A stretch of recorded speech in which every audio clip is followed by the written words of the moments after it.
નમો લોહે સૌરિયંતાણમ નમો લોહે સૌરિદાનમ નમો લોહે સૌઆયર્યાન નમો લોહે સૌજયાન નમો લોહે સૌત્રિકાવતી સાવનમ ઓમકારમેન્દુ સંયુક્ત નિત્યમ જયંતિ યોગિન કામદમોક્ષદો તે ઓંકારાય નમો નમઃ મંગળમ ભગવાન મંગળમ ગૌતમોની મંગળમ કુંકુંદારી વિજેન્દ્રમોષ મંગળમ નમઃ સમયસારાય स्वानुभूत्या चकास्ते स्वभावाय भवाय सर्वः विभाव नियुक्त निराकार। સ્વામી કાર્તિકેય અનુપ્રેક્ષા સુખચંદ્રાચાર્ય ભગવાનની ટીકા અને પંડિત જયચંદજી શાબડાના ભાવાર્થ ટીકા સહિત આપણે સ્વામી કાર્તિકેય અનુપ્રેક્ષાનો સ્વાધ્યાય કરી રહ્યા છીએ અને એમાંથી પૂજ્ય ગુરુદેવ કાંજી સ્વામી આપણને ઘણી પરમાર્થની અને પ્રયોજનભૂત વાત સમજાવી રહ્યા છે. સ્વામી કાર્તિકેય અનુપ્રેક્ષામાં 12મી અનુપ્રેક્ષા ધર્મ ભાવના એનું સ્વરૂપ ચાલે છે. એની સૌથી વધારે ગાથા છે અને એમાં કાર્તિકેય સ્વામીએ જૈન દર્શનની મહત્વની બધી જ વાતોને આવરી લીધી છે. એમાં ધર્મ ભાવનાની અંદર આપણે અત્યારે ગાથા 395 સુધી સ્વાધ્યાય પૂરો કર્યો છે. આજે 396 થી આગળ સ્વાધ્યાય લઈએ એ પહેલા જે 395ની ગાથાનો વિસ્તાર કરતા જે વાત આવી એ પછીથી બીજા દિવસના પ્રવચનમાં ગુરુદેવે જે વાત લીધી છે તે આપણે લઈએ છીએ. પછી 396 ગાથા એમણે શરૂ કરી છે. તો 3/5 રવિવાર 10 ઓગસ્ટ 1952 સવારના પ્રવચનની અંદર ગુરુદેવ શરૂઆતમાં કહે છે કે જો આ અધિકાર ધર્મ ભાવનાનો છે, આ અધિકાર ધર્મ ભાવનાનો છે, ચારિત્ર તે ધર્મ છે. ધર્મ શું છે? ચારિત્ર તે ધર્મ છે. તે ધર્મનું મૂળ સમ્યક દર્શન છે અને સમ્યક દર્શન જ્ઞાન ચારિત્રની એકતા તે મુનિ ધર્મ છે. સમ્યક દર્શન, સમ્યક જ્ઞાન, સમ્યક ચારિત્રની એકતા એવા પરિણામ જે છે એ મુનિ ધર્મ છે. મુનિને તો એવા જ પરિણામ છે. તે મુનિ ધર્મ વિના મોક્ષ માર્ગની શરૂઆત થતી નથી. એટલે સમ્યક દર્શન, સમ્યક જ્ઞાન, સમ્યક ચારિત્ર ના જે પરિણામ રત્નત્રયના પરિણામ થાય છે ત્યાંથી મોક્ષ માર્ગની શરૂઆત થાય છે. એટલે ચોથા ગુણસ્થાને આવું સમ્યક દર્શન, સમ્યક જ્ઞાન, સમ્યક ચારિત્ર છે અને એમાં જ આગળ વધી અને મુનિ ધર્મ સુધી પહોંચે છે ત્યારે તો એને ચારિત્રની ઘણી ઊંચી દશા છે. કેમ કે સમ્યક દર્શન થયું છે ત્યારે તો એને દર્શન મોહની ગયું છે અને ચારિત્ર મોહનીય કર્મની માત્ર અનંતાનુબંધીની ચોકડી ગઈ છે. જ્યારે મુનિ ધર્મ જે અંગીકાર કરે છે ત્યારે તો એને ચારિત્ર મોહની કર્મની અનંતાનુબંધીની, અપ્રત્યાખ્યાનાવરણીની અને પ્રત્યાખ્યાનાવરણીની ત્રણેય ચોકડી ગઈ છે. એટલે તો મુનિની ઘણી ઊંચી દશા હોય છે. તે મુનિ ધર્મ વિના મોક્ષ માર્ગની શરૂઆત થતી નથી. એટલે ખરેખર આગળ જે વધવામાં આવે છે મોક્ષ માર્ગમાં, સાચા અર્થમાં જે પદાર્પણ કહીએ કે જેમાં એ શ્રેણી ચડી અને 13મા ગુણસ્થાનની દશાને પ્રગટ કરે છે તો એ મુનિ ધર્મ વિના હોતું નથી. 7મા ગુણસ્થાનના 2 ભાગ અને બીજા ભાગની અંદર એને એવો અપૂર્વ પુરુષાર્થ ઉપડ્યો છે એ જ જીવ શ્રેણી ચડે છે. કઈ 7મા ગુણસ્થાને બધા શ્રેણી ચડે છે એમ નથી. તો તે મુનિ ધર્મ વિના મોક્ષ માર્ગની શરૂઆત થતી નથી. તેથી જેને મુનિ ધર્મની ખબર નથી તેને મોક્ષ માર્ગની પણ ખબર નથી. આવા મુનિ ધર્મને જાણ્યા વિના બધાને વાતમાં એમ કહી દે આને કેવળ જ્ઞાન, આને કેવળ જ્ઞાન, આને કેવળ જ્ઞાન,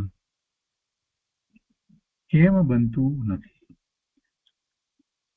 સ્ત્રીને કેવળ જ્ઞાન, હાથીના અવતા ઉપર બેઠા બેઠા કેવળ જ્ઞાન, ને દોરડા ઉપર નાચતા કેવળ જ્ઞાન, આ બધી વાત બને નહીં. એને ખબર જ નથી કે મુનિ ધર્મ કેવો છે. અને મુનિ ધર્મની અંદર જ્યાં સુધી એ ધર્મ ધ્યાનમાં છે. ધર્મમાં પણ એને ધર્મ ધ્યાન વર્તે છે. ચોથા ગુણસ્થાનથી 7મા ગુણસ્થાન સુધી ધર્મ ધ્યાન છે. પણ 7મા ગુણસ્થાનના બીજા ભાગથી આગળ વધી અને પછી 8મા ગુણસ્થાને પહેલું શુક્લ ધ્યાન પ્રગટ કરે છે.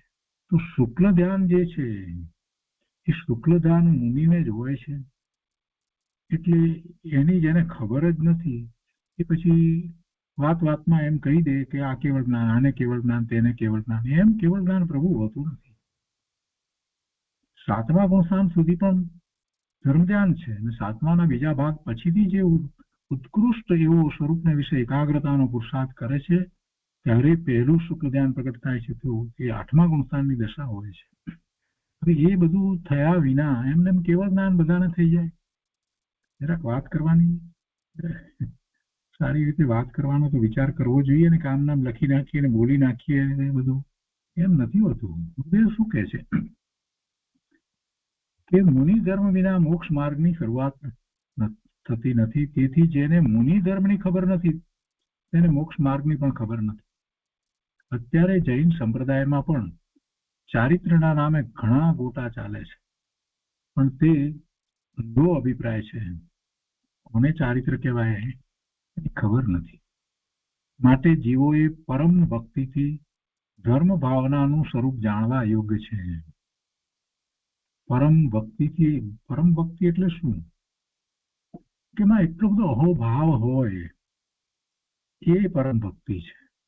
એમાં કોઈ માગણી પ્રાર્થના નથી હોતી કે આમ થાય તો સારું, આમ કરજો પ્રભુ, આમ આવું ફળ મને પ્રાપ્ત થાય. એવા નિદાન પણ ન હોય ને એવી કોઈ પ્રાર્થના નથી હોતી. એમાં જૈન દર્શનમાં પ્રાર્થના નથી હોતી. જેને પોતાના આત્મા, શુદ્ધ આત્માનું સ્વરૂપ જેને નિર્ણય કરી અને અનુભૂતિ થઈ છે એ કઈ પ્રાર્થના કરતો નથી. અને મિથ્યા દ્રષ્ટિ પ્રાર્થના કરે એનો કઈ અર્થ નથી. તો બધા નિદાન છે. એ તો ભીખ માગવા જેવી વાત છે. એને તો નિર્ણય પણ નથી કે એક દ્રવ્ય બીજા દ્રવ્યનું કાંઈ કરતું નથી. સાક્ષાત તીર્થંકર ભગવાન કેવળી પરમાત્મા પણ કોઈના પરિણામ બદલી શકતા નથી. આ વાતનો એને નિર્ણય નથી. એટલે બધી પ્રાર્થનાની બધી વાત કરે છે જે અન્ય સંપ્રદાયમાં હોય છે, જૈનમાં હોતું જ નથી. જૈન દર્શનની આખી વાત જુદી છે. એટલે ચારિત્રનો પુરુષાર્થ પણ જૈન દર્શનમાં જે રીતે ભગવાનની વાણીમાં આવ્યો છે એવો પુરુષાર્થ જ્યાં સુધી કરે નહીં ત્યાં સુધી કાંઈ પ્રાપ્તિ થતી નથી. વર્તમાનમાં ગુરુદેવ કહે છે કે ચારિત્રના નામે ઘણા ગોટા ચાલે છે, પણ તે ઊંધો અભિપ્રાય છે. માટે જીવોએ પરમ ભક્તિથી, એટલે ભક્તિનો અર્થ માત્ર ગીતો ગાવા એમ નહીં, પ્રભુની ભક્તિ એમ નથી થતી. પ્રભુની ભક્તિ તો ક્યારે થાય કે તમે પ્રભુની બધી વાતને સ્વીકારો, એટલે આપોઆપ એમના પ્રત્યે સહજ એવો ભાવ આવે, એમના વિનયનો ભાવ આવે, એમના પ્રત્યે અહોભાવ આવે, એમની કરુણા પોતાને સમજાય. એ ભક્તિ છે. એનું નામ ભક્તિ છે. એટલે ભક્તિના સ્વરૂપને જીવો સમજ્યા નથી. ને કોને એવી ભક્તિ હોય? ક્યારે એવો ભાવ આવે? એવો ભાવ ક્યારે આવે?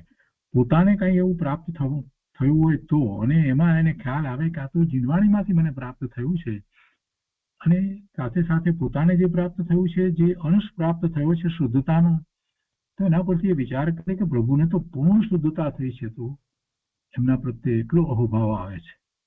એટલે એ બે રીતે આખી વાત હોય છે, અને એ ભક્તિ કહેવાય છે. એનું નામ ભક્તિ છે. અહીં મુનિના ઉત્તમ માર્દવ ધર્મની વ્યાખ્યા ચાલે છે. મુનિને જ્ઞાનનો મદ હોતો નથી. ઉત્તમ તપ કરે તેનો પણ મદ પણ ન કરે. જાતિ, કુળ, બળ, વિદ્યા આદિમાં મોટો હોવા છતાં બીજાના અપમાનથી કશાય કરે નહીં, કે ગર્વ પણ મુનિ કરે નહીં. પોતે ભલે બધી વાતમાં પોતે સૌથી આગળ હોય તે છતાં પણ એને માટે એને ગર્વ પણ ન હોય, અંદરમાં માન કશાય પોષે નહીં, અને એમ પણ ન હોય કે બીજાઓ આ વાત જાણે, એમ પણ અંદરમાં ના થાય કે મને આ બધામાં જે પારંગતપણું છે, પોતે પારંગત થયા હોય કોઈ વિદ્યામાં, બીજા કરતા પોતે આગળ છે, તો એમ કે બીજાઓ પણ એ વાત જાણે એવો પણ અંદરમાં વિકલ્પ ઉઠે નહીં. કોઈ પ્રકારે અંદરમાં માન કસાયને પોષે નહીં, એવું કોઈ ગર્વ કરતા નથી. એટલું જ નહીં, રામ હોવા છતાં પણ બીજાઓ એમનું અપમાન કરે તો પણ એમને એવો કશાય થતો નથી. એટલે કે એ પોતે એ વિદ્યામાં મોટા હોય, આગળ હોય, અને છતાં બીજાઓ જે છે એમને એમાં કંઈ ગણે નહીં, પાછળ રાખે, અપમાન કરે, બીજાઓને આગળ કરે તો પણ એમને કંઈ થતું નથી. તો એવા ઉત્તમ માર્ગ ધર્મની અહીંયા તો વાત કરી છે. વળી ગુરુદેવ કહે છે કે મુનિ કેવા હોય? નિર્માની, કોઈ માન અભિમાન ન હોય, પોતાને મોટી લબ્ધિ પ્રગટી હોય, મુનિઓને એવી લબ્ધિ પ્રગટે. કેટલાક લોકોના મનમાં એમ છે કે એવું તપ કરે એટલે લબ્ધિ પ્રગટે, એટલે આપણે પણ તપ કરીએ અને લબ્ધિ પ્રગટે. એવી ભાવના સહિત જે તપ કરે એને લબ્ધિ પ્રગટ થતી જ નથી. એવી કોઈ લબ્ધિ એવી રીતે પ્રગટ થતી નથી. લબ્ધિ એના કારણે પ્રગટ થાય, અને મુનિને લબ્ધિ પ્રગટ થયું હોય એનું કાંઈ મહત્વ હોતું નથી. એ દ્વારા જે કંઈ થતું હોય તે થવાનું હોય તે થાય, એટલે એમને તો એનો પ્રયોગ એ તો ક્યારેય કરતા નથી, અને એ માટે એમને કાંઈ અભિમાન માન કાંઈ હોતું નથી. પોતાની મોટી લબ્ધિ પ્રગટી હોય, આચાર્ય પદ મળ્યું હોય છતાં મુનિ તેનું અભિમાન કરે નહીં. મુનિની જન્મ્યા પ્રમાણે નગ્ન શરીર હોય, વસ્ત્રનો એક તાણો રાખે નહીં, એટલે કે કોઈ પ્રકારે એમને પરિગ્રહ હોય નહીં. સંપૂર્ણ નિર્ગ્રંથપણું, બાહ્યમાં અને અંતરંગ નિર્ગ્રંથપણું મુનિને તો હોય, એવું મુનિપદ છે. મોટા ઇન્દ્રો આવીને નમસ્કાર કરે તો તેનો મદ નથી, અને સાધારણ પ્રાણી અપમાન કરી જાય તો અપમાન લાગતું નથી. આવું મુનિપદ હોય છે. 7મા 6ઠા ગુણસ્થાને જે રહ્યા છે એવા મુનિ હોય, ઉપાધ્યાય હોય, આચાર્ય ભગવાન હોય, ગંધર્વ ભગવાન હોય, પણ બધાને આમ જ છે. નિર્માણતા કેટલી છે કે ગંધર્વ ભગવાન નમસ્કાર મંત્ર બોલે છે, નમસ્કાર મંત્ર ભણે છે, તો એમાં તો એ ત્રણેય પદને નમસ્કાર કરે છે ને. પહેલા 2 પદ જે છે એને તો નમસ્કાર કરે છે તો બરાબર છે, એ તો હરિયન પરમાત્માને અને સિદ્ધ પરમાત્માને નમસ્કાર કરે, પણ પછી જે 3 પદ છે એમાં તો ગણધર, આચાર્ય, ઉપાધ્યાય અને મુનિ મહારાજ એ બધાને નમસ્કાર એમાં તો આવી જાય છે. તો ગણધર ભગવાન પણ નમસ્કાર મંત્ર ભણે, એમાં મુનિઓને પણ નમસ્કાર કરે છે. એવું મુનિપણું છે.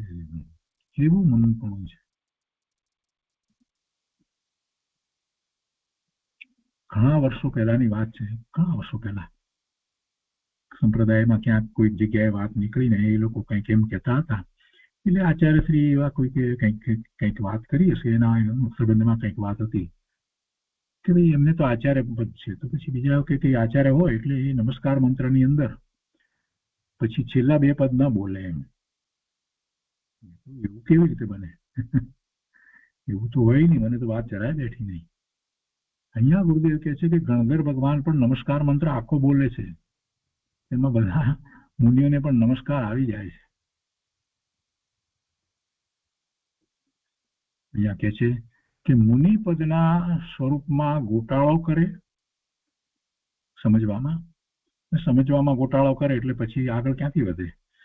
મુનિ પદના સ્વરૂપમાં ગોટાળો કરે અને જેવું સ્વરૂપ હોય તેવું ન માને,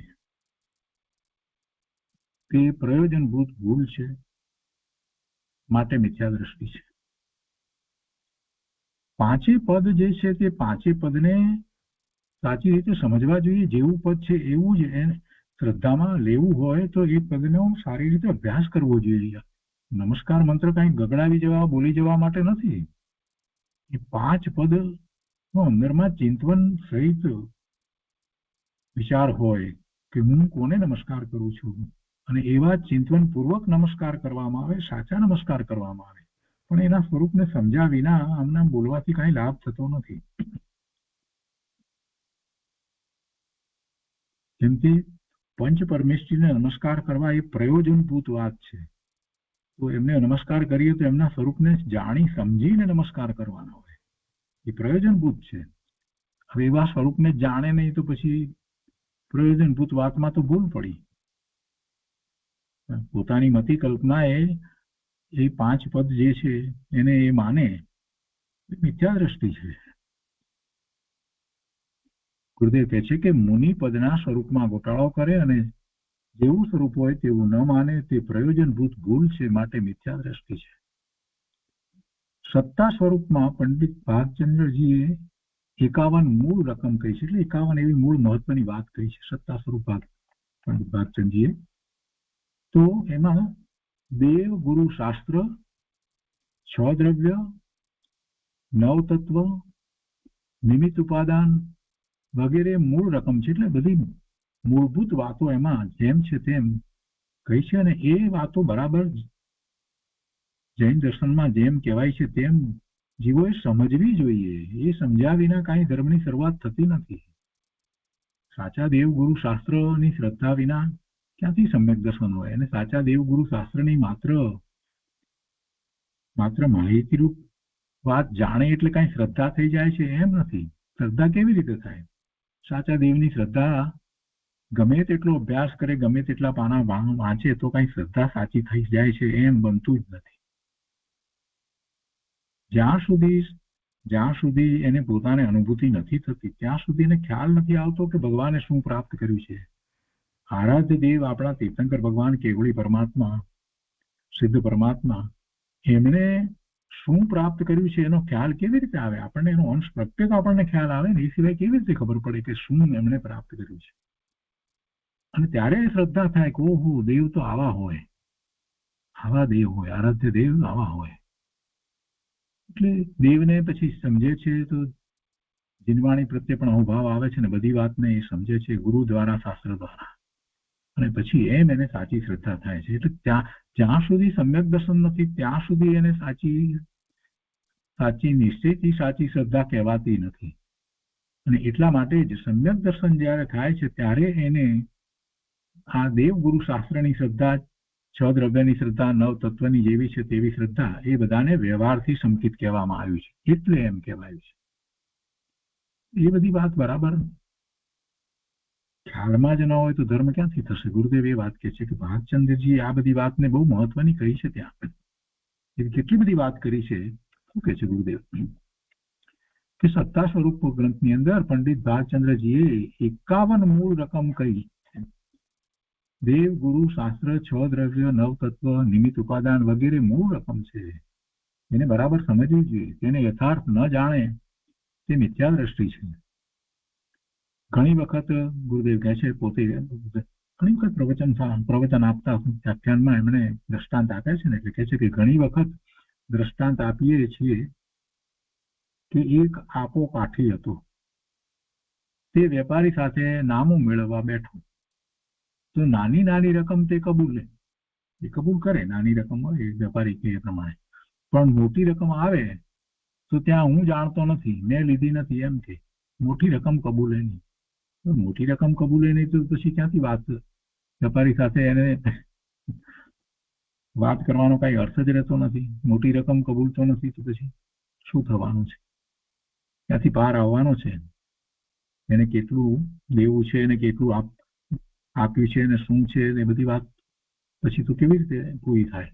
થશે જ નહીં. એટલે કે છે કે તે આપો ચોપડામાંથી બહાર કેવી રીતે નીકળે? એટલે કઈ નીકળવાનો જ નથી.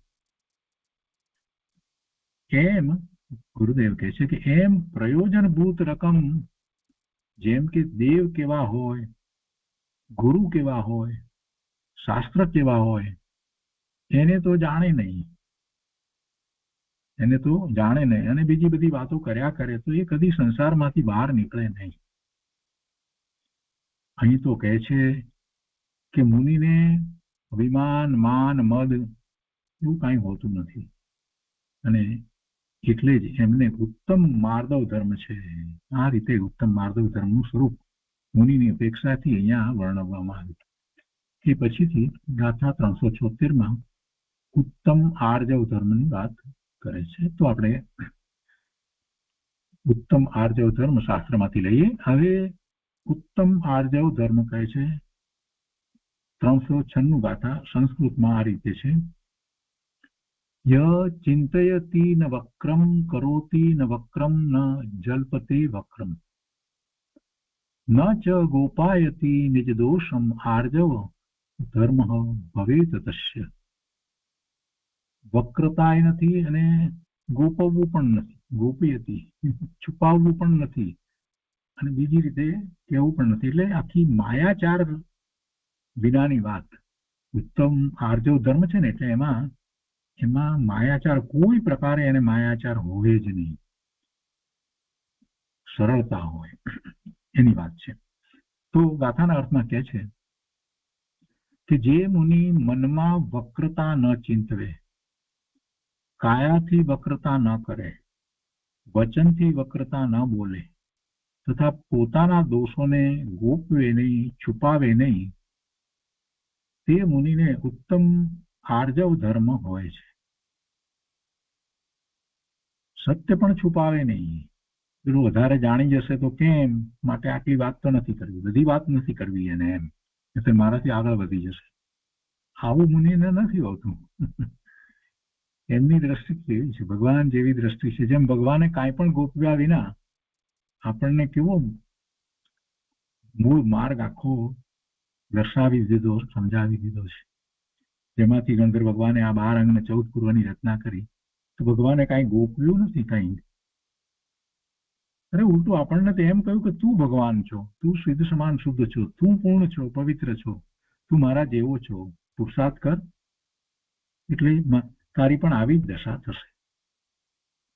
ત્યારે વ્યવહારમાં તો આપણે જોઈએ છીએ કે બીજું આગળ વધી ન જાય એટલે કેટલા પ્રકારે માયાચાર કરે. થોડી થોડી વાત કરે, કંઈક સમજવા આવ્યો હોય તો એમ નહીં કે બધું કહી દઈએ. માયાચાર કરે, કંઈક જુદી રીતે કે કંઈક બીજી રીતે, પોતે ક્યાંથી આ પ્રાપ્ત કર્યું છે તો એમાં એમ કે ના આ વાંચો ને પછી ધીરે ધીરે તમને સમજાઈ જશે. એને એમ છે કે આ મારાથી આગળ ન વધી જવું. એમાંય માયાચાર, ધર્મની બાબતમાં માયાચાર લોકો કેટલું બધું કરે છે ભાઈ. તારા માયાચારથી સામા જીવના પરિણામ કઈ બદલાઈ જવાના છે? એના પુરુષાર્થ પ્રમાણે એના પરિણામ થવાના છે, તે થવાના છે. તું માયાચાર કર, જે કરવું હોય તે કર. આમે તારા દ્વારા ક્યાં એ જ્ઞાન પામે છે? સાક્ષાત ભગવાનને પણ એમ કહેવામાં આવ્યું કે ઉચિત નિમિત્ત છે. ભગવાનની વાણી પણ ઉચિત નિમિત્ત છે. જીવનો પોતાનો જ્ઞાન સ્વભાવ છે, માટે એ જ્ઞાન સ્વભાવે પરિણમે છે. તો પછી એમાં કોઈના માયાચારથી કોઈનો જ્ઞાન સ્વભાવ જે છે એનું વિશુદ્ધિકરણ અટકી જવાનું છે, એની શુદ્ધતા, ભક્તિ શુદ્ધતા અટકી જવાની છે. એવું કાંઈ થવાનું નથી. શુક્ર નકામાના માયાચાર કરે છે જીવો, કાંઈ સમજાતું નથી. વક્રતા, જે મુનિ મનમાં વક્રતા ન ચિંતવે, વક્રતાનો તો વિકલ્પ ઉઠે નહીં, કાયાથી વક્રતા ન કરે, વચનથી વક્રતા ન બોલે, તથા પોતાના દોષને ગોપવે નહીં. એટલે વાણીમાં કાંઈક બોલે અને વર્તન કાંઈક જુદું હોય એવી વક્રતા ન હોય. આજકાલ એવું બધું બહુ જોવામાં આવે છે. બોલે શું અને કરે શું એવી વક્રતા ન હોય. વળી પોતાના દોષને પણ ગોપવે નહીં, છુપાવે નહીં, તે મુનિને ઉત્તમ આર્જવ ધર્મ હોય છે. આ મુનિના ઉત્તમ આર્જવ ધર્મની વાત ચાલે છે. પ્રભુ, એમાંથી આપણે કેટલું બધું શીખવાનું, સમજવાનું છે. બહુ પરમાત્મા અનંતકાળમાં અમે વક્રતા સિવાય બીજું કાંઈ કર્યું જ નથી. માયાચાર કેટલો બધો સેવ્યો છે, માન કેટલું સેવ્યું છે, અભિમાન કેટલું બધું કર્યું છે, અને આવી વક્રતા કરી છે. બીજું શું કર્યું છે? અને એને કારણે જ ભવના ભ્રમણ થયા છે. કાંઈ હલકી ગતિ, નીચ ગતિ, તિર્યંચની ગતિ બધી કાંઈ અમસ્તી થાય છે. એવી બધી વક્રતાઓને કારણે ગુરુદેવ તો પ્રવચનમાં વારંવાર એ વાત કરે છે કે આડોડાઈ આ જીવે ઘણી કરી છે.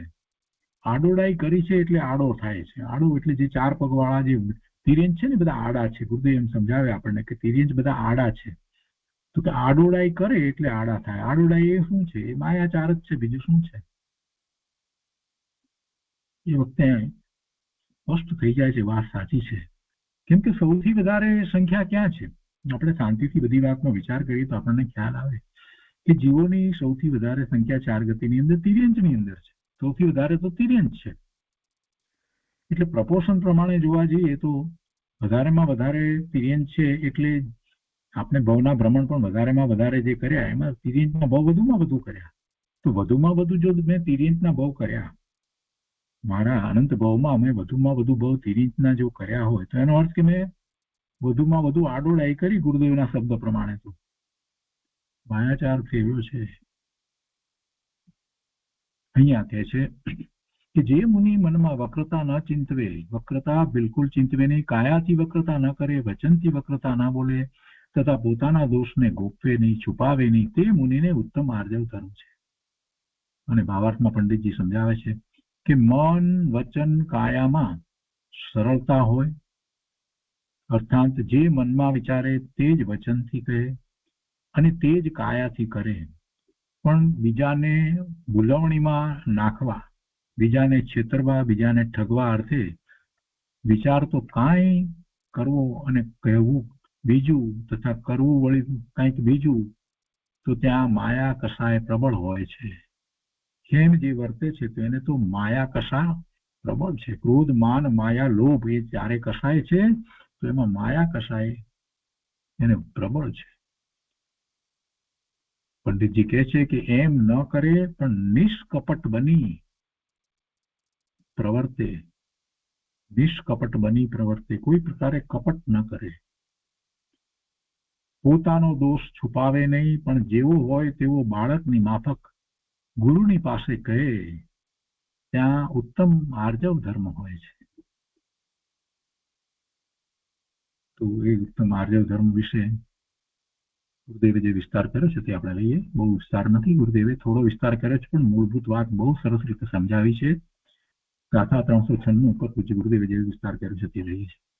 અર્થ અહીંયા ગુરુદેવ કહે છે કે જે મુનિ મનમાં વક્રતા ન ચિંતવે, કાયાથી વક્રતા ન કરે, વચનથી વક્રતા ન બોલે તથા પોતાના દોષોને ગોપવે નહીં, છુપાવે નહીં, તે મુનિને ઉત્તમ આર્જવ ધર્મ હોય છે.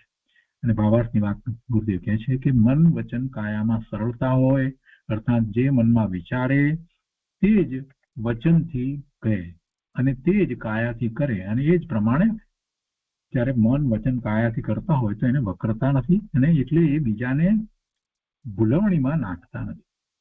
બીજાને ભૂલવણીમાં નાખવાનો જો વિકલ્પ ઉઠે, બીજાને છેતરવાનો ઠગવાનો વિકલ્પ ઉઠે, કહેવું કાંઈક અને કરવું કાંઈક બીજું કરવું, તો એ બધું એ વક્રતા છે.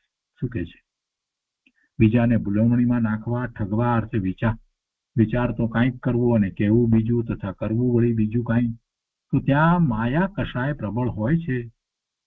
અને એવો માયા કસાય મુનિને નથી હોતો. મુનિ તો એવા માયા કસાય કરતા નથી, પણ નિષ્કપટ બનીને, કપટ રહિત બનીને પ્રવર્તે છે.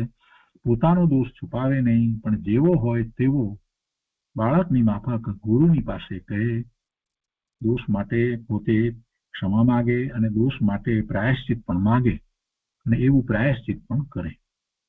દોષ માટે ગુરુ પાસે જઈ અને પોતે નિંદા ગ્રહા કરવાની હોય છે ને, પોતાના દોષ માટે જીવે તો પછી ગુરુ પાસે જઈ અને પ્રાયશ્ચિત પણ લેવાનું હોય ને, એ પ્રાયશ્ચિત પ્રમાણે પાછું કરવાનું. તો એવું મુનિને હોય છે, એટલે એમને ઉત્તમ આર્જવ ધર્મ છે. કેટલાય લોકોને ખબર નથી જૈન ધર્મની અંદર આ બધી વાતની, એટલે એમને ક્રિશ્ચિયાનિટીમાં કન્ફેશનની વાતમાં જાણે કે બહુ મોટું લાગે છે.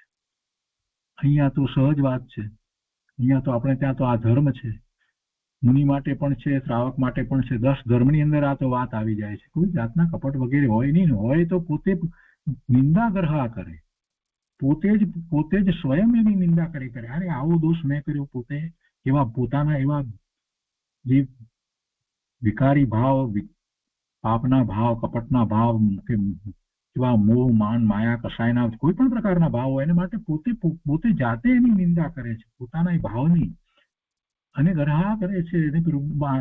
એટલે કે એ ગુરુ પાસે જઈને અથવા તો એવા મુનિ પાસે જઈ, શ્રાવક હોય તો એ દોષ કબૂલી અને એને માટે પ્રાયશ્ચિત માંગે, એને માટે પોતે પ્રાયશ્ચિત માંગે છે. આ વાત તો આપણા ધર્મમાં પડી છે, પણ એનું એ તરફ લક્ષ નથી. કેટલાય લોકોને સમજાતું નથી કે કેટલી ઉત્કૃષ્ટ રીતે એ વાત તો આપણે ત્યાં છે. અહીંયા કહે છે કે પોતાનું માન કે બડાઈ રાખવા માટે કાંઈનું કાંઈ બીજાને સમજાવે એવી વક્રતા મુનિને હોય નહીં. ગુરુની પાસે પોતાનો દોષ જાહેર કરે પણ પોતે સમજે છે. પાછું બીજી વાત સાથે ગુરુદેવે ત્યાં બહુ સરસ વાત લીધી છે કે પોતે સમજે છે કે રાગના કાળે રાગ આવ્યો છે, છતાંય પોતે રાગના કાળે રાગ આવ્યો છે છતાંય પણ એને જસ્ટિફાય કરે એમ નહીં, પરંતુ એમ કે આટલી મારા પુરુષાર્થમાં નબળાઈ છે, એટલે આવા રાગના પરિણામ થયા છે. બ્રહ્મબદ્ધમાં એવા પરિણામ થયા છે, છતાં પણ એ સમજે છે કે આવા પરિણામ થયા છે, ઠીક નથી. એવા પરિણામ મને ન હોય. હું ભગવાન આત્મા જ્ઞાન આનંદ સ્વરૂપ, મને તો મારા સ્વરૂપને અનુસરીને પરિણામ હોય. બ્રહ્મબદ્ધની શ્રદ્ધા હોવા છતાં ભૂમિકાના પ્રમાણમાં રાગ હોય છે, એટલે એ રાગ થયો છે એનું જસ્ટિફિકેશન એમને નથી હોતું. એ રાગ રુચિપૂર્વક એમને નથી હોતો અને તેનું સહજ એમને જ્ઞાન વર્તે છે. અને છઠ્ઠી ભૂમિકામાં એટલે છઠ્ઠા ગુણસ્થાને એવો વિકલ્પ આવ્યો છે, તો આવી વિચારસરણી હોય છે, એમાં પોતે નિંદા ગ્રહ પણ કરે છે. કોઈ પણ પ્રકારે એમાં ફેર પડતો નથી. આ માર્ગ સરળ, સુગમ અને સહજ છે. આ માર્ગ, આ જિનેશ્વર ભગવાને જે બતાવ્યો છે તે માર્ગ સરળ, સુગમ અને સહજ છે. તેથી મુનિને કૃત્રિમતા હોતી નથી, કોઈ પ્રકારે કૃત્રિમતા હોતી નથી. સરળ, સુગમ અને સહજ છે, તેથી મુનિને કૃત્રિમતા હોતી નથી અને તે ઉત્તમ આર્જવ ધર્મ છે.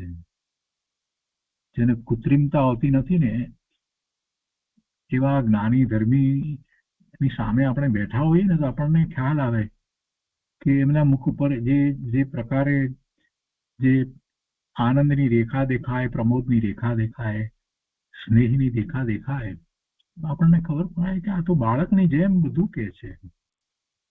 કોઈ કૃત્રિમતા નથી હોતી. કઈ બતાવવા માટે, અમુક રીતે પ્રભાવ પાડવા માટે કઈ વાત કરવી, એવું બધું હોતું જ નથી ને.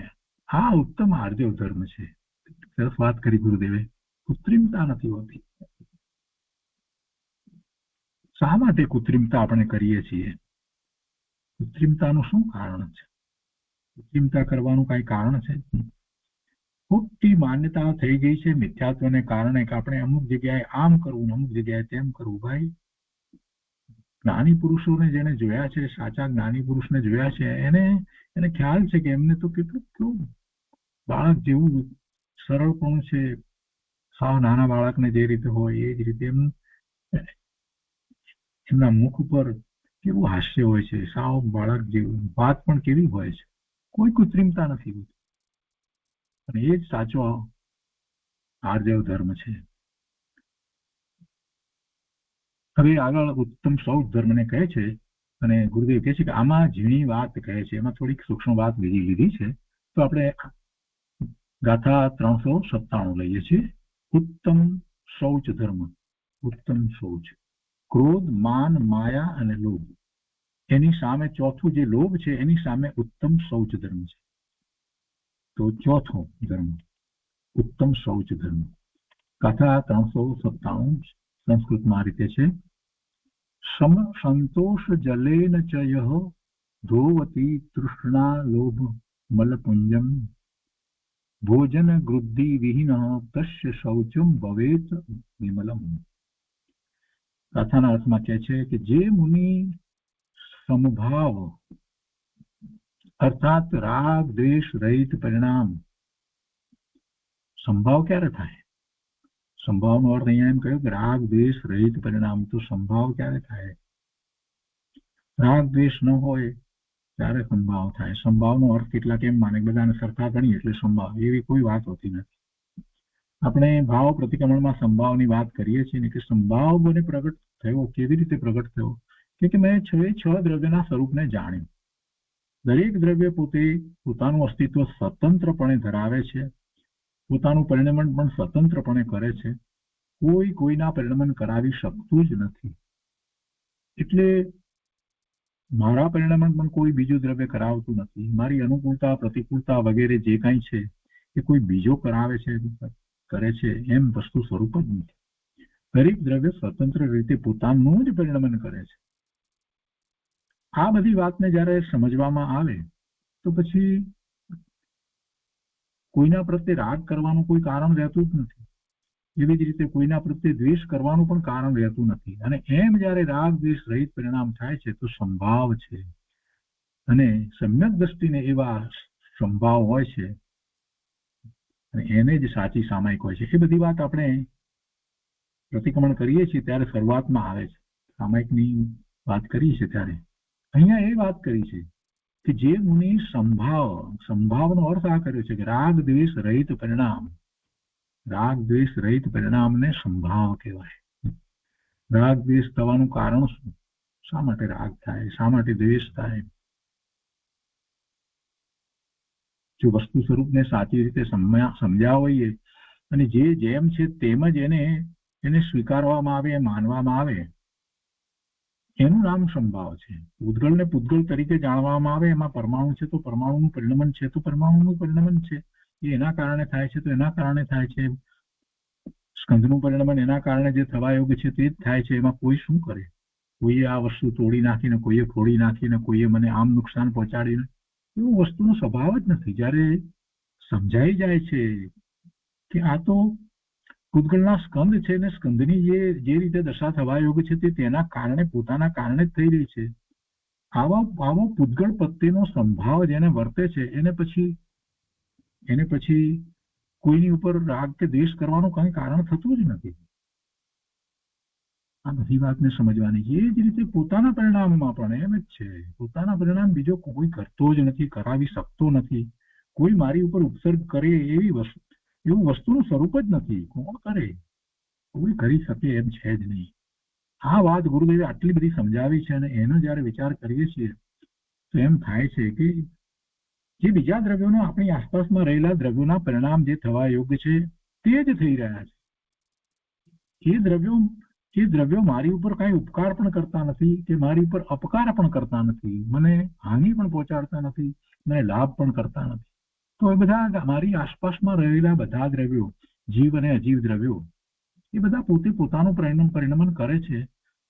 તો એમાં મારે ક્યાં રાગ અને દ્વેષ કરવાની વાત જ આવી? અને આનું નામ સંભાવ છે. 6 દ્રવ્યના સ્વરૂપને સમજ્યા વિના કોઈ સંભાવ હોતો જ નથી.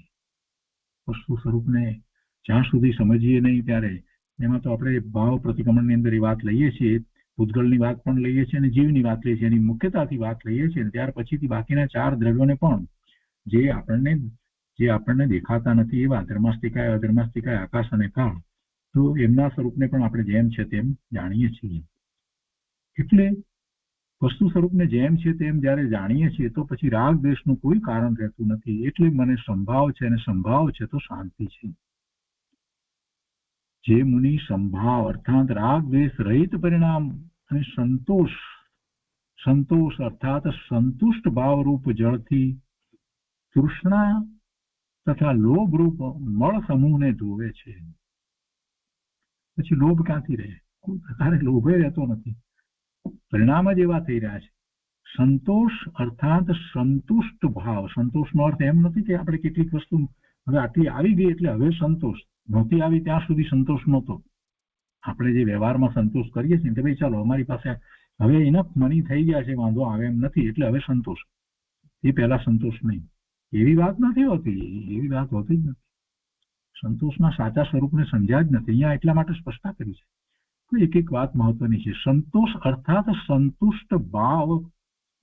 સંતુષ્ટ ભાવ એટલે બધું પોતાને તો પ્રાપ્ત છે જ.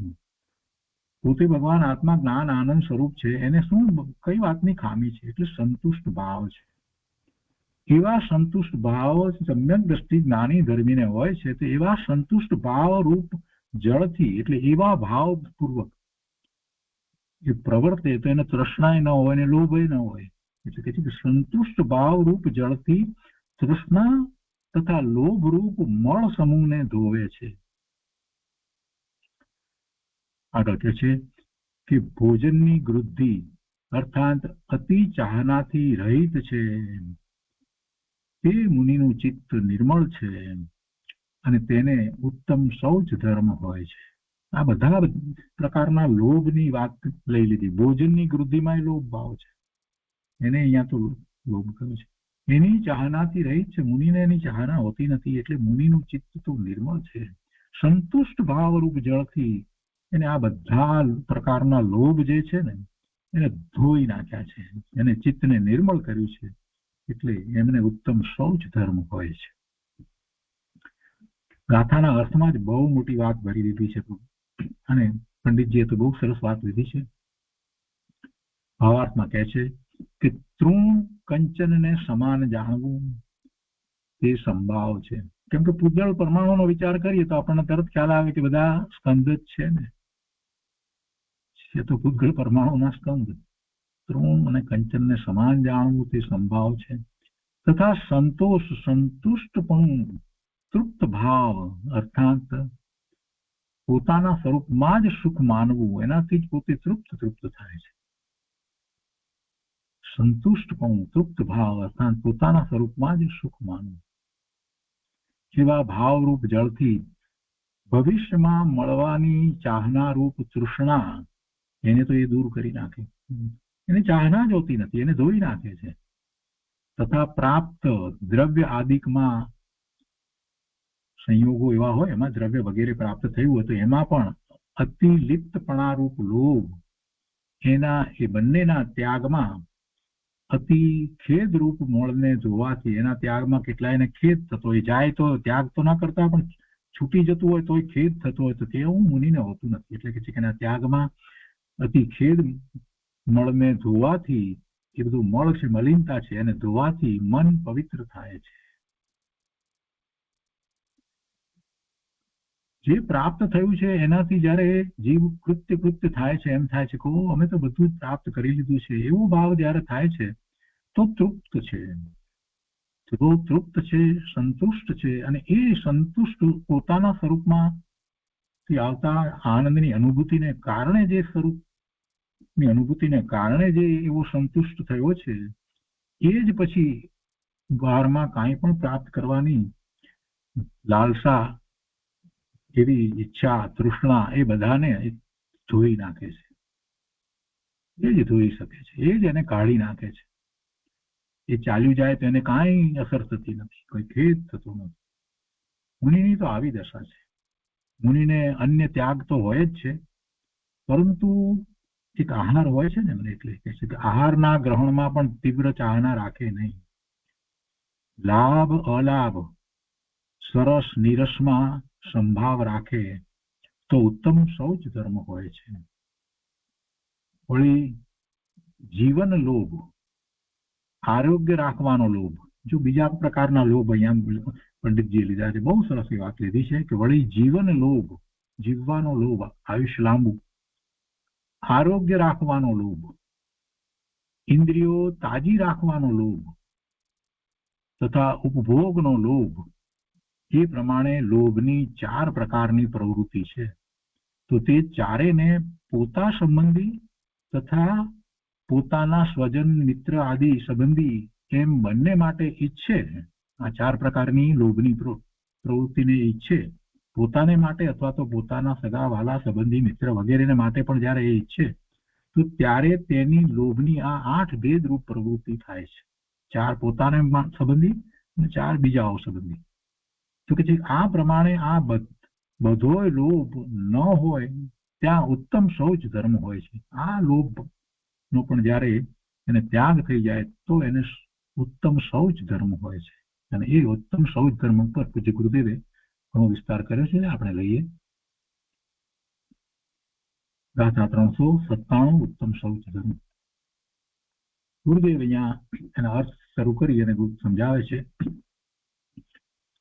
કે જે મુનિ સંભાવ અર્થાત રાગ દ્વેષ રહિત પરિણામ અને સંતોષ એટલે સંતુષ્ટ ભાવરૂપ જળથી તૃષ્ણા અને લોભ રૂપ મળ સમૂહને ધોવે છે અને ભોજનના વૃદ્ધિ અર્થાત અતિ ચાહનાથી રહિત છે, તે મુનિનું ચિત્ત નિર્મળ છે, તેને ઉત્તમ શૌચ ધર્મ હોય છે. હવે ગુરુદેવ સમજાવે છે, કહો મુનિને શાંતિના શેરડામાં અકશાય ભાવ પ્રગટ્યો છે. શાંતિ એટલી બધી વધી ગઈ છે અને એટલો અકશાય ભાવ રહ્યો છે, પ્રગટ્યો છે, એટલે કે કશાય ઉત્પન્ન થતા જ નથી, શાંતિ જ છે. તેથી તે લોભને થવા દેતા નથી. આજે અકશાય ભાવ પ્રગટ્યો છે, શાંતિ વધી છે, એને એવી રીતે છે એટલે લોભ ઉત્પન્ન થતો નથી. કશાય છે ને લોભ, તો એક અકશાય ભાવ એટલે લોભ પણ એમાં રહ્યો નહીં. જેમ કોઈ પુરુષ ખાઈને બેઠો હોય તો ગમે તેવું મિષ્ટ ભોજન આપે તો પણ તેને ખાવાની ઈચ્છા થતી નથી, તેમ મુનિને એક શુદ્ધ આહાર લેવા સિવાયની બીજી ઈચ્છા હોતી નથી. અને આહારમાં પણ વૃદ્ધિનો ભાવ મુનિને હોતો જ નથી. સહજ જ છે, એવી સહજ દશા છે. મુનિને આહારમાં પણ વૃદ્ધિનો ભાવ સહજ રીતે જ હોતો નથી. મુનિ ભિક્ષાર્થે નીકળે તે વખતે ચકલીની ચરક પડે તો વિચાર કરે કે અમૃતના કુંડમાં નાહવા નીકળ્યા, તેમાં આ કેમ? એકદમ આહારની વૃત્તિને તોડી નાખે છે અને નિર્વિકલ્પ શાંતિનો ખોરાક ખાય છે. એટલે કે પોતે આહારની વૃત્તિને તોડી અને પાછા પોતાના ધ્યાનમાં લાગી જાય છે, પાછા ચાલ્યા જાય છે. કાંઈ પણ એવું બને છે, કોઈ લગડતું ઝઘડતું આમ તેમ જ્યાં જાય છે ત્યાં દેખાય છે તો ચાલ્યા જાય છે. કોઈ કકળાટ દેખાય છે, રડતું હોય છે એમ દેખાય છે, કાંઈક દેખાય છે એવું ચાલ્યા જાય છે. નથી કરતા. આહારની વૃત્તિને તોડી નાખે છે, સમાવી દે છે અને પોતે પાછા ચાલ્યા જઈ અને પોતાના ધ્યાનમાં બેસી જાય છે. ગુરુદેવ કહે છે કે સમયસારમાં નિમિત્ત નૈમિતિક સંબંધ બતાવતા મુનિને માત્ર આધાકર્મી આહારની વાત લીધી છે, એ સિવાય બીજી વાત લીધી નથી. જેમ શરીરમાં મેલ હોય અને ગંગાના પાણીથી ધોઈ નાખે, તેમ મુનિ નિર્મળ ઉપશમ રસના સ્નાનથી લોભને ધોઈ નાખે છે. એટલે કે લોભને પ્રગટ થવા દેતા નથી. એ ઉત્તમ શૌચ ધર્મ છે. જો અહીંયા ગુરુદેવે નિર્મળ ઉપશમ રસના સ્નાનથી એમ કેમ લીધું? ઉપશમ ભાવની વાત કેમ લીધી? ઉપશમ ભાવની મુનિને માટે એટલા માટે વાત લીધી કે એમને હજી કસાયની ચોથી ચોકડી બાકી છે. છેલ્લી ચોકડી બાકી છે ને, એટલા માટે એના પણ ઉપશમ. એ ચોકડી જે છે એ ચારિત્ર મુનિ કર્મની જે ચોથી ચોકડી જે છે, પહેલી ચોકડી અનંતાનુબંધીની, બીજી અપ્રત્યાખ્યાનની, ત્રીજી પ્રત્યાખ્યાનની તો ગઈ છે, પણ સંજ્ઞન કષાયની જે ચોકડી બાકી છે ને, એના ઉદયો જે છે, તો એ ઉદયો હોય તો એની સાથે જોડાવાનો પ્રશ્ન આવે ને, તો એના પણ એમને ઉપશમ છે. એ હોય ઉદય તો પણ એનો ઉપશમ ભાવ એમને છે. એટલા માટે ઉપશમની વાત લીધી છે. મુનિ નિર્મળ ઉપશમ રસના સ્નાનથી લોભને ધોઈ રાખે છે. એટલે કે લોભને પ્રગટ થવા દેતા નથી. સંજ્ઞન કષાયનો લોભ, તો એ લોભનો ઉપશમ, એની વાત કરી છે. અને એ ઉત્તમ શૌચ ધર્મ છે. ભાવાર્થમાં કહે છે કે તૃણ કાંચનને સમાન જાણવું તે સંભાવ છે, તથા સંતુષ્ટપણું તૃપ્ત ભાવ અર્થાત પોતાના સ્વરૂપમાં જ સુખ માનવું, એવા ભાવરૂપ જળથી ભવિષ્યમાં મળવાની ચાહનારૂપ તૃષ્ણા તથા વર્તમાનમાં પ્રાપ્ત જે છે દ્રવ્ય આદિક વગેરે, તેમાં અતિ લિપ્તપણારૂપ લોભ, એ બંનેના ત્યાગમાં અતિ ખેદરૂપ મનને ધોવાથી મન પવિત્ર થાય છે. અને મુનિ એવી રીતે મનને પવિત્ર કરે છે. મુનિને તૃષ્ણા કે લોભ થતો નથી, કેમ કે પહેલેથી એટલો તો રાગ છોડ્યો છે. આહારના ગ્રહણમાં પણ તીવ્ર ચાહના મુનિ રાખે નહીં. લાભ અલાભ સરસ નિરસમાં સંભાવ રાખે તો ઉત્તમ શૌચ ધર્મ હોય છે. આ પંડિતજીએ જે વાત લીધી ભાવાર્થની, એ જ વાત ગુરુદેવે વાંચનમાં લીધી પહેલા, અને પછી કહે છે કે કોઈ મુનિ અવધિ જ્ઞાની પણ હોય. ગુરુદેવ કહે છે કે કોઈ મુનિ અવધિ જ્ઞાની પણ હોય છે. અમુક જગ્યાએ નિધાનના ચરુ હાર બંધ પડ્યા હોય તેવું જ્ઞાનમાં જણાય, પણ હું કોઈ શ્રાવકને બતાવું એવો વિકલ્પ પણ મુનિને આવે નહીં. પોતે તો લે નહીં, મુનિ છે એટલે, પણ એમને એમ પણ ન થાય કે આ શ્રાવકને આ દેખાય છે તો એ જગ્યાએ લઈ લે અને એનો કંઈક સારો ઉપયોગ કરે કે આ તે, કે એવો વિકલ્પ નથી ઉઠતો. હું કોઈ શ્રાવકને બતાવું એવો વિકલ્પ પણ મુનિને આવે નહીં. આપણને એમ થાય કે આ તો કોકને કહ્યું હોત તો ભલે ને, એમાંથી મંદિર બનાવત વગેરે આ તે બધી વાત આપણને ખ્યાલમાં આવે, કેમ કે આપણે આપણી ભૂમિકા પ્રમાણે વિચારીએ છીએ. મુનિની ભૂમિકામાં છે, આપણને એવો વિકલ્પ શા માટે આવે? આપણને એ ચરુ જે પડ્યા છે, જે લક્ષ્મી જે પડી છે, એનું આપણને મૂલ્ય છે. અને એવું મૂલ્ય જ્યાં સુધી છે ત્યાં સુધી જીવ મિથ્યા દ્રષ્ટિ છે. જેને સમ્યક દર્શન થયું છે એને આ બહારની લક્ષ્મી વગેરેના મૂલ્ય કાંઈ હોતા જ નથી. કેમ નથી હોતા? કેમ કે જાણે છે એ લક્ષ્મીને કારણે કાંઈ થાય છે એમ નથી. આ જે કંઈ રચનાઓ બધી થઈ, સોનગઢમાં થયું, બધા મંદિરો વગેરે આ તે જે પણ બધું થયું તે બધું કોને કારણે થાય? એ એના કારણે થાય છે પૂતગળનું જ પરિણમન છે. આટલી બધી વાત જેને ગુરુદેવ જેવાને જયારે એ વાત વર્તતી હોય તો મુનિની તો શું વાત કરવી? સાતમા ગુંઠાને જે છે એની તો શું વાત કરવી? એટલે એ અવધિ જ્ઞાની હોય પણ આ બધા એવા લક્ષ્મી વગેરે બધું પડ્યું હોય તો પણ એમને એમ ન થાય કે હું આ શ્રાવકને બતાવું ને પછી શ્રાવક ત્યાંથી લઈ આવે ને પછી હું એને માર્ગદર્શન આપું કે ભાઈ હવે આ લક્ષ્મીનો આ રીતે ઉપયોગ કર. એવો વિકલ્પ ના આવે. મુનિ તો અણગારે જાયા છે. અણગારે જાયા છે. અણગારથી જન્મ્યા છે. એ બીજો જન્મ છે એમનો. અણગાર સ્વરૂપ જે થયું એ એમનો બીજો જન્મ કહેવાય. અને એ બે જન્મની વાત ગુરુદેવ અહીંયા કહે છે કે જેમ ઈંડાનો 2 વખત જન્મ છે તેમ મુનિનો 1 વખત માતાના ઉદરથી જન્મ થયો અને અણગાર પદ જે પ્રાપ્ત પોતે કરે છે તે બીજો જન્મ છે. તેમને આહાર લેવાની વૃત્તિ સિવાય બીજી વૃત્તિ હોતી નથી. છતાં તે વૃત્તિ પણ તીવ્ર નથી હોતી. તે વૃત્તિ, આ જે આહારની વૃત્તિની વાત કરી તો એ પણ તીવ્ર હોતી નથી. એ સહજ ભાવે હોય છે, છતાં તે તીવ્ર હોતી નથી. આનંદનો ખોરાક લેનારને તુચ્છ આહારમાં વૃદ્ધિ થતી નથી. વળી આ ઉત્તમ સૌ ધર્મમાં વિશેષતા કહે છે અને એ વિશેષતા આ રીતે છે કે વળી જીવન લોભ, આરોગ્ય રાખવાનો લોભ, ઇન્દ્રિયો તાજી રાખવાનો લોભ, શરીરને બરાબર સારું રાખવાનો, સશક્ત રાખવાનો લોભ તથા ઉપયોગનો લોભ. જો ઉપયોગનો લોભ ચોથી વાત જે છે એ ખ્યાલમાં રાખવા જેવી છે. એ 4 પ્રકારના લોભની પ્રવૃત્તિ છે. તો તે ચારેયને પોતા માટે તથા બીજા માટે, પોતા તથા પોતાના સ્વજન, મિત્ર આદિ સંબંધી એમ બંને માટે ઈચ્છે તો 8 ભેદરૂપ પ્રવૃત્તિ થાય છે. અને મુનિને આ 8 પ્રકારના લોભની પ્રવૃત્તિ હોતી નથી. તે ઉત્તમ સૌજ ધર્મ છે. આ પંડિત જે વાત કરી ગુરુદેવ હવે એને હું વિસ્તાર કરતા સમજાવે છે. બહુ સરસ વાત કરી છે ગુરુદેવ કે જો ધ્યાન રાખજો. ગુરુદેવ પહેલા જ કહે છે કે ધ્યાન રાખજો. મુનિને કયો કયો લોભ હોતો નથી તે કહે છે. પોતાનું કે સ્વજન, પર પ્રાણીનું આયુષ મોટું હોય, સ્વજન એમાં બીજા બધા જ આવી ગયા. પર પ્રાણી આયુષ મોટું હોય તો ઠીક, એવો લોભ ન હોય. ધર્મી જીવનું આયુષ લાંબુ હોય તો ઠીક, એવું મુનિ ધર્માત્મા પોતાના આત્મજ્ઞાનમાં રમતા ઈચ્છતા નથી. એમ નથી થતું કે થોડુંક આયુષ વધારે હોય તો વધારે કંઈક સાધના કરી લો, એવો વિકલ્પ હોય નહીં. અને બીજા માટે પણ એમ નથી થતું. ધર્મી જીવનું આયુષ લાંબુ હોય તો ઠીક, એવું મુનિ ધર્માત્મા પોતાના આત્મજ્ઞાનમાં રમતા ઈચ્છતા નથી.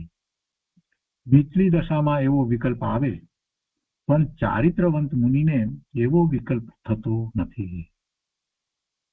આચાર્યોનું આયુષ વધારે હોય અને એમનું આરોગ્ય હોય તો સારું, એવો લોભ મુનિને હોતો નથી. કેમ કે આયુષ વધતું કે ઘટતું નથી. જે સમયે પૂરું થવાનું તે થવાનું એમ તે જાણે છે. એટલે એવો વિકલ્પ મુનિને નથી.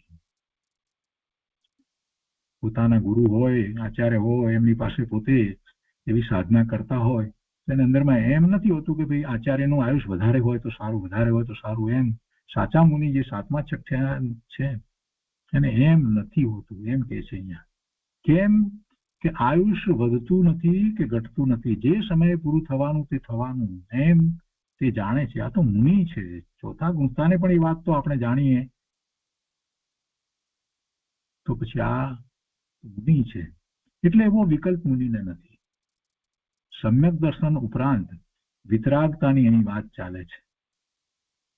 સમ્યક દ્રષ્ટિને આર્ત ધ્યાન અને રૌદ્ર ધ્યાન બંને હોય. ચોથે ગુંસ્તાને 5મે ગુંસ્તાને આર્ત અને રૌદ્ર ધ્યાન બંને હોય છે. પણ મુનિને આર્ત ધ્યાન હોઈ શકે ક્યારેક એવું થાય, પણ રૌદ્ર ધ્યાન તો હોતું જ નથી.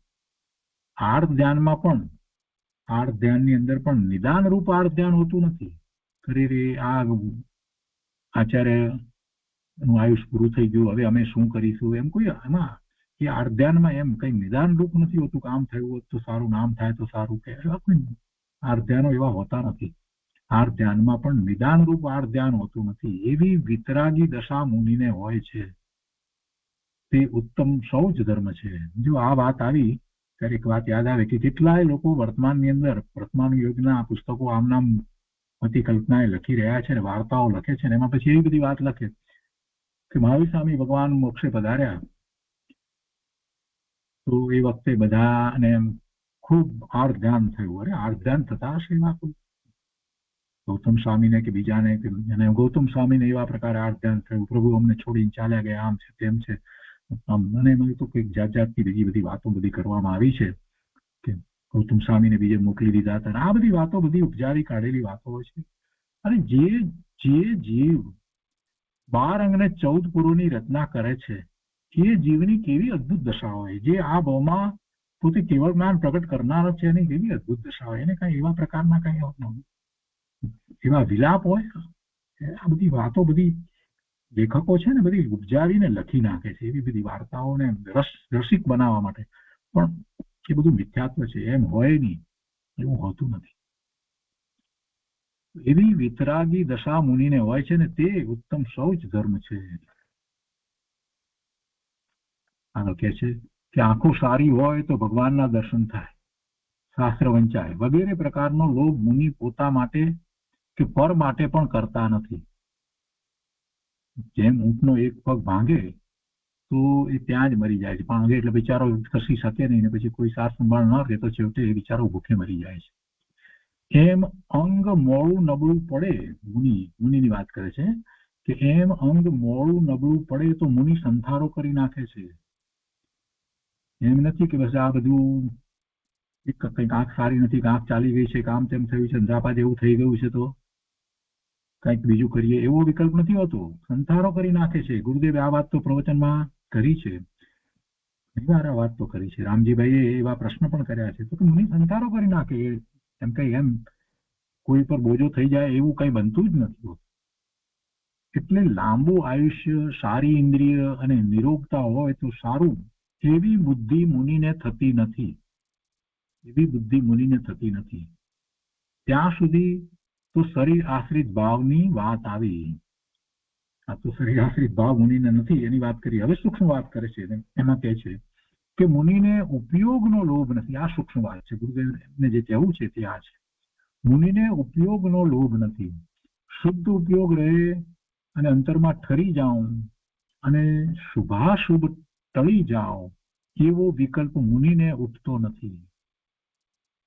જરાક આપણને બધાને અઘરું પડે એવી વાત કરી છે અહીંયા. મુનિને ઉપયોગનો લોભ નથી. શુદ્ધ ઉપયોગ રહે અને અંતરમાં ઠરી જાઉં અને શુભાશુભ ટળી જાઓ એવો વિકલ્પ મુનિને ઉઠતો નથી. કેમ કે મુનિને સહજ શુદ્ધ ઉપયોગ હોય છે. મુનિને સહજ શુદ્ધ ઉપયોગ હોય છે. આ મુનિની અપેક્ષાથી આખી વાત છે, સૂક્ષ્મ વાત છે ને. એમને સહજ શુદ્ધ ઉપયોગ હોય છે. પરનો લોભ તો મુનિને ન જ હોય, પણ આ તો સ્વના ઉપયોગની વાત છે. છતાં એનો પણ લોભ હોતો નથી. તે ખરેખર ઉત્તમ શૌચ ધર્મ છે. કહે છે જેને સ્વભાવની અને ક્રમબદ્ધ પર્યાયની પ્રતીત વર્તે છે તેને આ કાળે શુદ્ધ ઉપયોગ હોય તો ઠીક એવો લોભ હોતો નથી. જેને સ્વભાવની અને ક્રમબદ્ધ પર્યાયની પ્રતીત વર્તે છે, એની બરાબર સાચી શ્રદ્ધા થઈ છે એવા સમ્યક દ્રષ્ટિને આ કાળે શુદ્ધ ઉપયોગ હોય તો ઠીક એવો લોભ હોતો નથી. એને તો સહજ શુદ્ધ ઉપયોગ થઈ જાય છે. એને તો સહજ શુદ્ધ ઉપયોગ થઈ જાય છે. જેમ હીરાના કાંટામાં પાર અતિનો પણ ફેર ચાલે નહીં, તેમ સ્વભાવ દ્રષ્ટિમાં અને ક્રમબદ્ધની પ્રતીતિમાં શુદ્ધ ઉપયોગને હું કરું એવો વિકલ્પ કરવો પાલવે નહીં. હું એવો ક્રમબદ્ધનો જેને નિર્ણય સ્વભાવની દ્રષ્ટિ થઈ છે એવા સમ્યક દ્રષ્ટિ જ્ઞાની ધર્મીને એની પ્રતિ તેની શ્રદ્ધા એટલી બધી વર્તે છે તો પછી એને તો શુદ્ધ ઉપયોગ સહજ થઈ જાય છે, સહજ હોય છે. તો શુદ્ધ ઉપયોગને હું કરું એવો વિકલ્પ એને કરવો પાડવે નહીં, એટલે એવો વિકલ્પ હોતો નથી.